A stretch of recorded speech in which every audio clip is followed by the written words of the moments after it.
வாசிப்பவர்கள் உதயகாவ்யா, இனிஷா. வகுப்பு 5, ஊராட்சி ஒன்றிய தொடக்கப்பள்ளி, சேரன் மகாதேவி, திருநெல்வேலி மாவட்டம். இன்றைய முக்கிய செய்தி.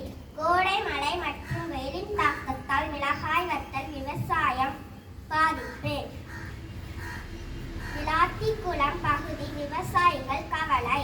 கிராமத்து புறங்களில் மிளகாய் வத்தலை உலர வைக்கும் பணியில் பெண் தொழிலாளர்கள் ஈடுபட்டுள்ளனர். தென்காசியில் பிரசித்தி பெற்ற காசி விஸ்வநாதர் சுவாமி கோவிலில் இன்று கும்பாபிஷேகம். தென்காசி காசி விஸ்வநாதர் கோவிலில் கும்பாபிஷேகத்தை ஒட்டி நேற்று மாலை 5ஆம் கால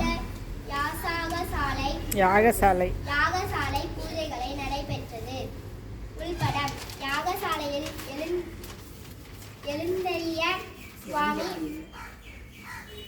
அம்பாள் ரூபாய் 550 கோடியில் கட்டப்பட்ட பாம்பன் புதிய பாலத்தை மோடி திறந்தார்.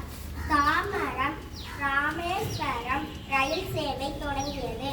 ரூபாய் 80,300 கோடி திட்டங்களுக்கு அடிக்கல்.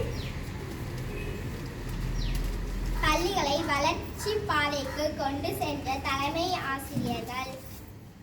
ஆசிரியர்கள் விருதுக்கு தகுதியானவர்களை பரிந்துரைக்காலம் கல்வித்துறை உத்தரவு. பரிந்துரைக்கலாம். கடலில் செங்குத்து தூக்கும் பாலத்தை திறந்து வைத்த பிரதமர் மோடி அதன் வழியாக கடந்து சென்ற இந்திய கடலோர காவல் படை கப்பலில் செல்லும் வீரர்களை பார்த்து கையசைத்தார்.